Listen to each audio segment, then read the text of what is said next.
His name is Big Kura, and he's a music producer, a I'm rapper. bleeping all of it out. Signed to Sauce House Records. It's him. Everyone give it up for Kura. 5, 4, 3, 2. Alright, yo, it's the Kura interview. It's low-key my first interview too. Well, I'm not interviewing myself, I'm interviewing you. Yeah. And we got Art here. Yo. And Dwayne. So, niggas. And yeah, And we got Cozy too. Cozy's also here. Yeah. Another two of them. But yeah, alright. So, Kura, how old are you? 18, just turned 18 back in January. Where are you from? Well, I already know everything about him, and I'm interviewing him because I feel like anyone else that interviews him is not gonna know shit or what to ask. So we're about to get real deep with this shit too. Yeah. So where am I from? Not like weird, not weird deep, but just like, you feel me? Yeah. Yeah, where are you from, bro? I was born in Dearborn. I stay where I live now. Dearborn? Yeah.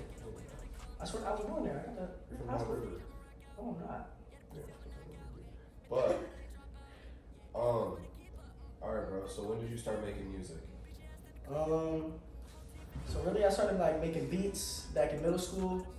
That was mostly because of you. Like I don't know how to make music though, so that it might a little bit because of me, but like, nah, that shit's all you, bro. It was like I was already hanging around him for a little bit because I was trying to intern for him at the store. Well, wait. You might as well just tell everyone the story about how everything just came together in the beginning and cut before you get signed. So just like tell the story of just like how you started and just like where it just really all began, like what inspired you to do all this shit. You know what I'm saying? Yeah. So, I mean, what inspired me to start music? I mean, I think it's always been in my like blood type thing, cause my dad makes music and my mom knows how to sing. Yeah. Art, can you throw some? It's always been like in my blood type shit. Yeah. And I was making beats on FL and like making like stupid parody songs and stuff, like just joking around. And that's where I first learned how to record was on FL. And I would like take beats and I was going to the store and showing you the stuff. And like backtracking a little bit, I started going to your store because my friends was putting me back on Supreme in like 6th, 7th grade. Yeah. And I was like, oh, this shit's like hard. And then I remember you would like. So it was just kind of like the scene. It just kind of like brought you into the. Yeah, and then I remember. Like the clothes kind of just brought you. I mean, you were like. I was always into clothes, but like I never knew how to. I didn't like know how to dress or Yeah, but anything like that. I feel like you've always been like musically inclined, so it's just kind of like, and you like clothes, so just and that all. And clothes and fashion, like yeah, fashion and music go hand in hand. Yeah, it already comes together.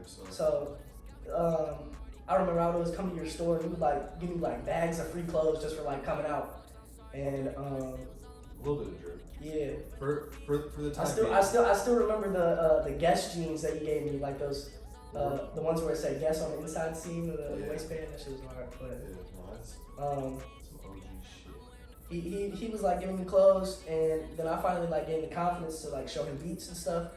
And so he was just plugging me up with like people that would come in and out of the store and stuff like that. And then, I feel like it was like the best connections that we had at the time. Yeah. And it was like that wasn't even. I mean, no, we still got good connections now, but. But if you think about it, like 3 years ago or 4 years ago, like when I met you, like the people that like we thought, or just like the people like the shows that you were doing, like we thought that those were like the sweetest shows. But now it's just like now if you think about that, it's just like. I mean, bro, at the time, bro, for me being like 14, 15, and like making like, I mean, the songs. Looking back now, the songs were shitty, but at the time it was tough.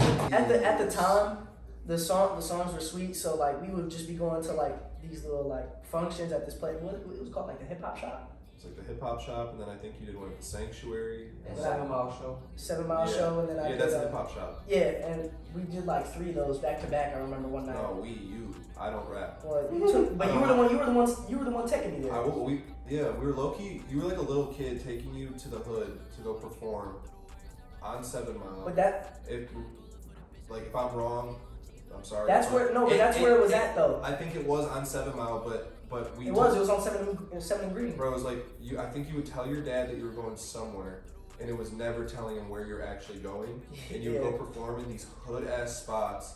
Yeah. We had no fucking idea where we were, but yeah, shit was sweet. We would go down there, I'd perform, like people was cheering me on, especially people looking at you like you were crazy. They were looking at me like I was crazy because it's like think about it, like we're going to 7 and Green, and it's me, Jordan, and like all these other guys, and I'm performing on stage. Well, you're also like 5'2", a scrawny little white kid. Yeah. You had a lot to say, and a lot of people were just like, "What the fuck?" No, it was because it was hard. It was like different, but it was hard. Like I think that's why my start was so abrupt. Yeah, no, I feel that. Because like we dropped that mixtape, and then it was kind of up from there. And like speaking on that mixtape, he had purchased like a big spot on Main Street in Royal Oak, and he told me one day, The he was first like, studio setup? yeah, he told me, he was like, yo, you can take your computer, all your stuff, and set it up on this table in the back of the store, because you had like, was the place like 1,000 square feet?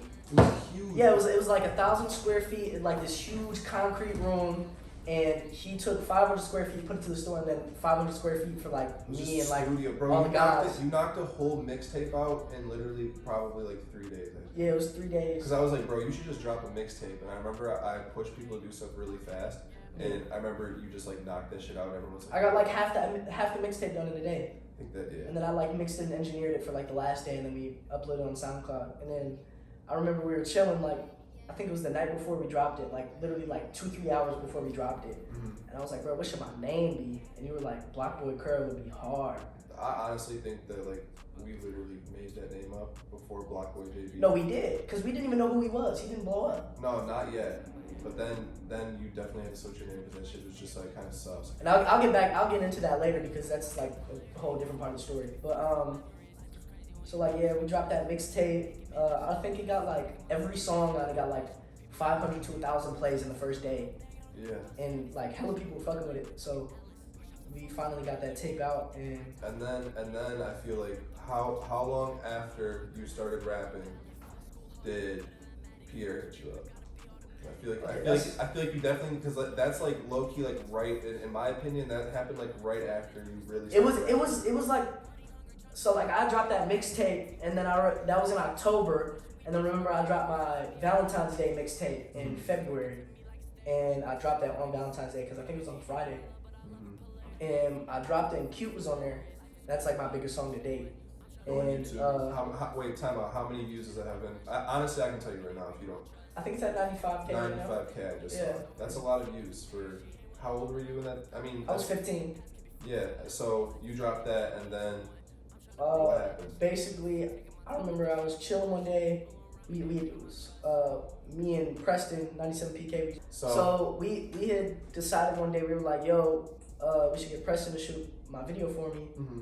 So me and Preston, it was like late after the store had closed. We got some shots of like me, Tone, Armand and stuff. We were in there, and then Art was in the video too. And we shot it all around like downtown Royal Oak. And Preston had already edited like half of it. Preston had already edited half of it, but then he told me, he was like, bro, do you just want to edit the rest of it? And I was like, yeah, sure. So I edited the rest of the video, and we put it out like pretty much the same week, like a week later. And the video got like 500 views first day, next day 1,000, day after that like 2,500, and then like it just kept going.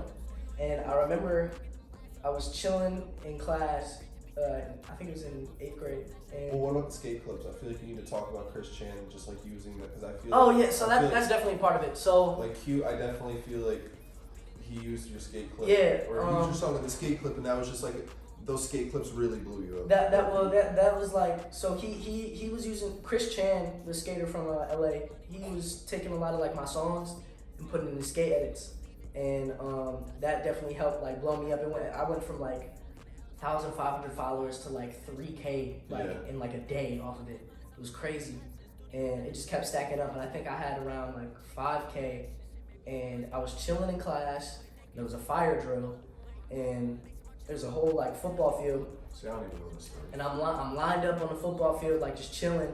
Yeah. And I never checked my Instagram like DM requests, because I would never get any DMs except for like people being like, oh yo, this is sweet. And I would always reply to them and stuff, but Yeah. I never really checked it. And then I look and I see Pierre Bourne is in my DMs, and he's like, yo, where you at? And I'm like, Did you think it was real?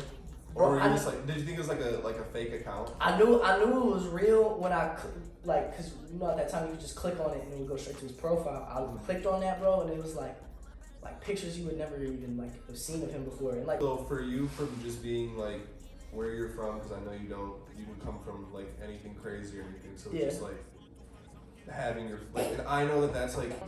I didn't really think it was like crazy how at the time like he just DM'd me because I just had like put out a song that I liked, and that was produced by K Swisher, and kind of goes all full circle if you talk about like present day, but we'll get to that. And he just hit me up and he told me my music was hard, and he said he wanted to sign me, and that was years ago. And we didn't finally like seal the deal officially until last month, March. So it really just didn't come into like. I think definitely a thing was that like It was like a thing in progress. I feel like he was just kind of over. Like he was always just watching you, in my opinion. he was watching, cause keep in mind too, bro. Like I was in middle school at that time, I was in high school. It was my freshman year. Yeah. I was in high school at the time, bro. So it's like I'm not even done with school yet. Like I still got another 3.5 years left of school. Yeah. And like he just didn't, I don't think he wanted it to be a priority to like have him sending me beats and stuff, and I'm rapping on it while I also have to balance getting like a good education. Yeah. So I think he was just waiting on that, which is completely understandable. That's what motivated me to graduate high school like earlier. Was just to like get out there and just start making. Get out there and just start making music, especially with P, because like me and him like listening to the songs that we have, like like our chemistry is like crazy. So the music's crazy. Like he knows the vibe that I go for and everything, and like he spazzes, and I match the energy when I lay my vocals down. So it's definitely like a good connection to make, and that's why I'm glad I graduated high school the time I did, because technically I still should be in school right now, but I went to during like my sophomore year, I was just slacking off. I was sleeping in class. Like I literally didn't do any homework. I had like all E's, and I just didn't give a shit about school. And then they transferred me to an alternative school, and I was sad because like all my friends were at the normal high school. Yeah. So I was like, all right, whatever. I gotta just get this work done. So the original plan was I was gonna go to there for like a year, and I was gonna graduate my senior year, so I would still be in school now. Mm-hmm. But I'm kind of glad I didn't, because like after I graduated, I had went to Atlanta, and I was chilling there. I was trying to get all the Sauce House guys to come meet me at Patchwork Studios, and like Chavo and them, they bailed on me because it was kind of late at night. So I was just chilling there, and I was calling P, and I was telling him, I was like, yo, like blah blah blah, we was at the studio, we got some work done, and he just texted me that night. He was like, let me know when you want to take the Sauce House shit seriously, and I was like, well, let's do it now. And he was like, all right, just have your manager hit up my manager, and let's go. So pretty much that's what happened, and we were working on it from November of last year until last March. And it finally happened. Yeah, like I would like. How did it feel?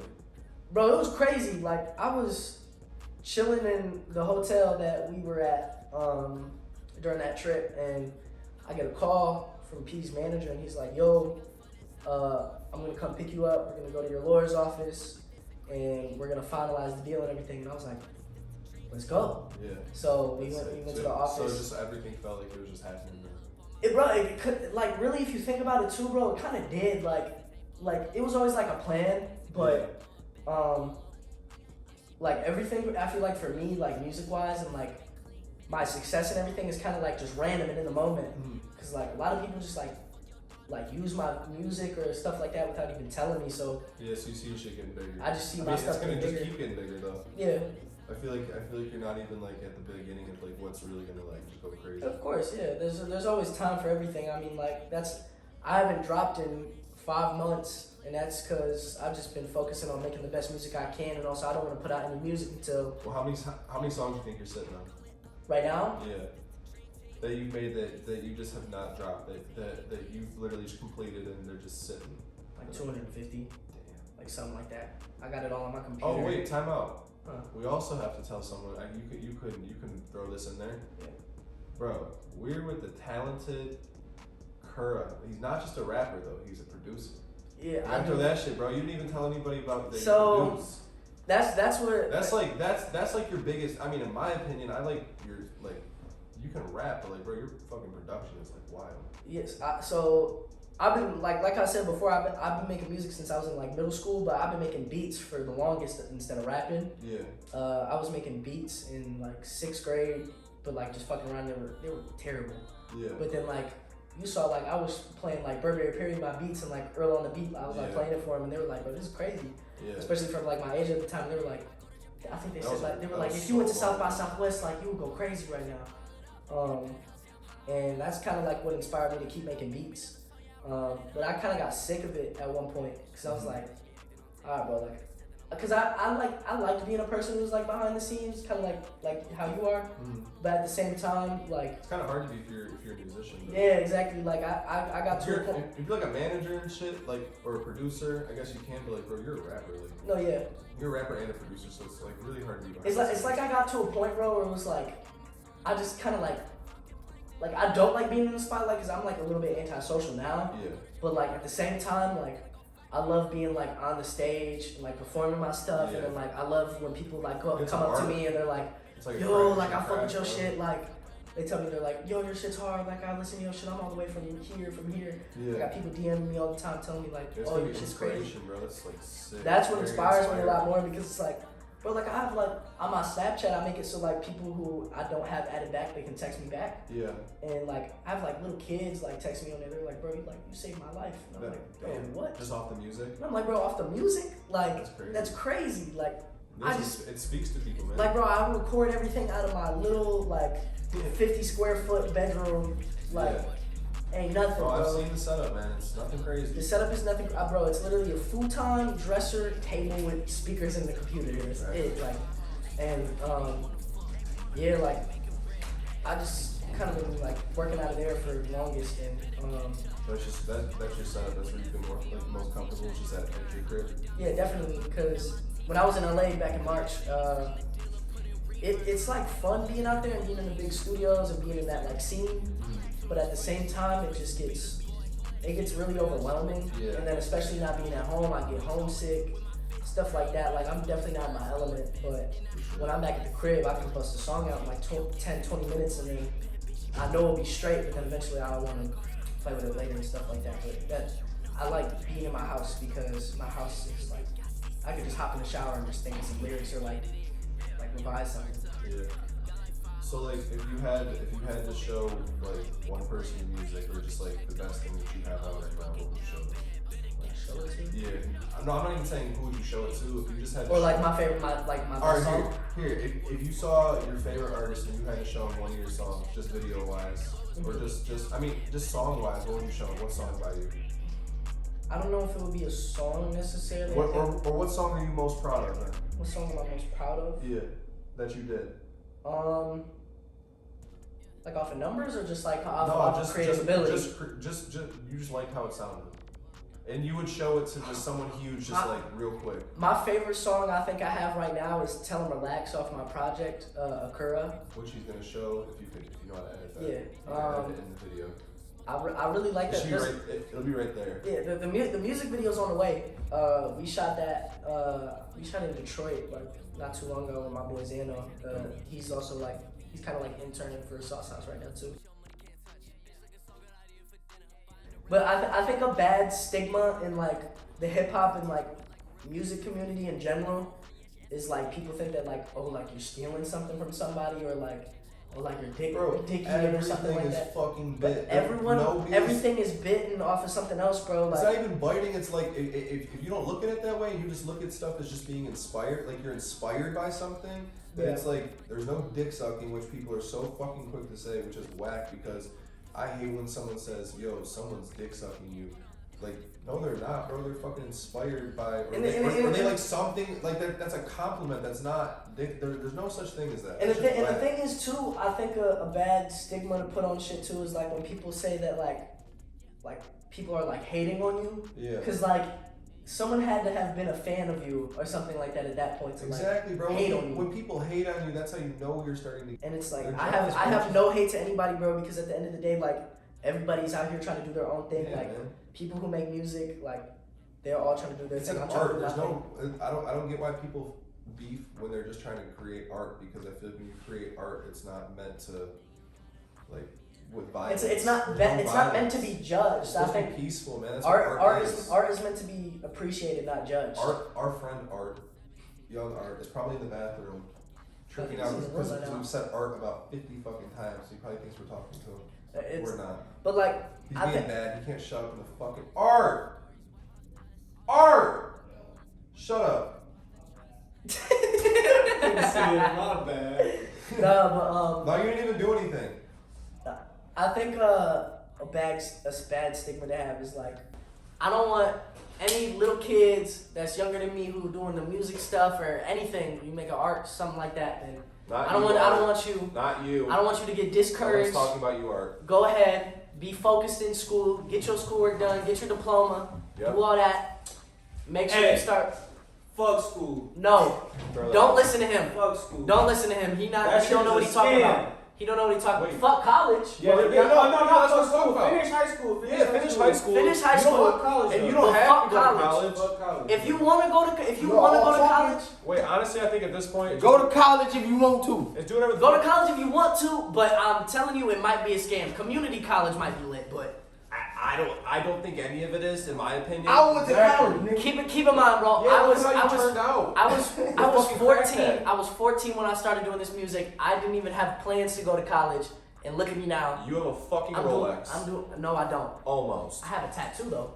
Oh, there we go. It still counts. Starting. He didn't have a tattoo when he was in high school. Facts. Yeah. I just got it, but He's been out to LA a lot more than a lot of you grown adults. I don't want to flex on him. His name is Big Kura, and he's a music producer, a rapper, Bleeping all of it out. signed to Sauce House Records. It's him. Everyone give it up for Kura.